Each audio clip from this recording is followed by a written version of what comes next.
The second principle builds directly upon directed thought.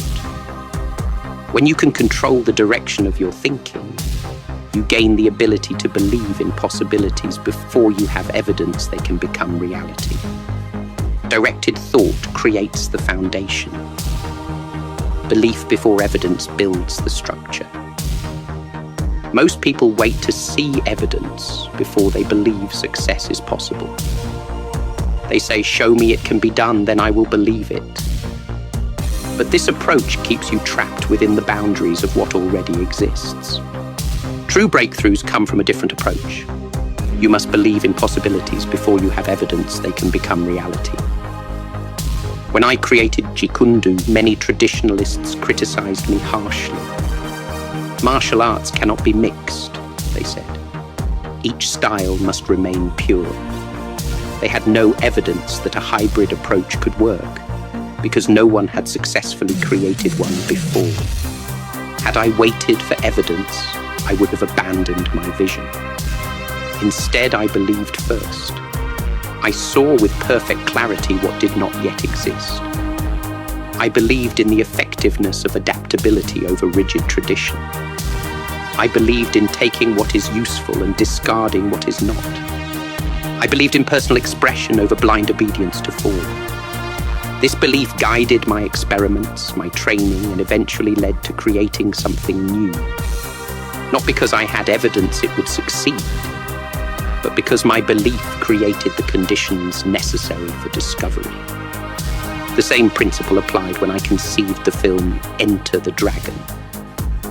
At that time, no Chinese martial artist had starred in a successful American film. There was no evidence it could work.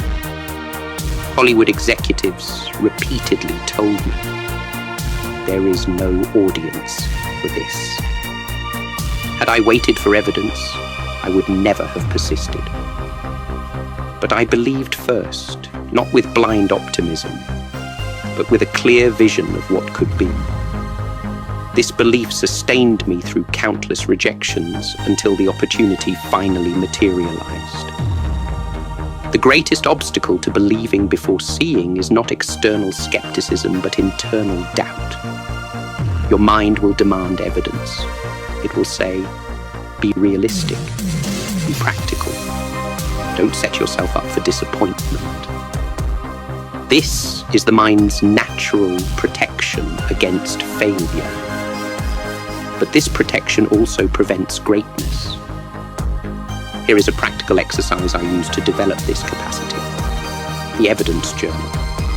Each day, write down one belief you hold about a goal or possibility.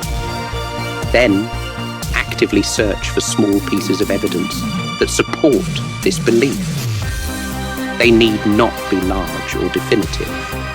Even tiny indicators matter. For example, when I believed I could change martial arts cinema, I noted every small sign of changing audience preferences. When someone expressed interest in my ideas, I recorded it. When I saw subtle shifts in the industry, I documented them. This practice trains your mind to become a detective for possibility, rather than a defender of limitation. You begin to notice supporting evidence you would have otherwise missed. This creates a virtuous cycle. Belief leads to noticing evidence, which strengthens belief, which helps you notice more evidence. Remember, every great achievement in history began as a belief before there was evidence it was possible. The first flight, the first moon landing, the first 4-minute mile, all began as beliefs before they became facts. Your achievements will follow the same pattern.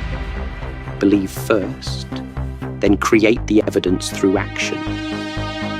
The third principle connects to an ancient Taoist concept. When the heart is at peace, the world is at peace. In Eastern philosophy, we have long understood that our emotional state is not merely a reaction to events, but a powerful force that shapes our perception and performance.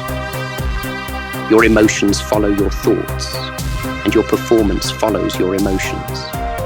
This chain reaction determines much of your success or failure in any endeavor. When you can manage your thoughts, you gain control of this entire chain. Modern science has now confirmed what martial artists have known for centuries.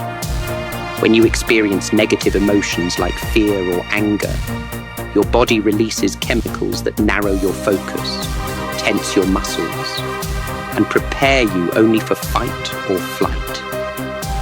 This may help survive a sudden attack, but it destroys the precision and clarity needed for optimal performance. Conversely, when you cultivate positive emotional states like confidence or calm focus, your body releases different chemicals that enhance coordination, improve decision-making, and allow access to your full capabilities. This biological reality explains why two fighters with identical physical capabilities can perform so differently depending on their emotional state. The second principle builds directly upon directed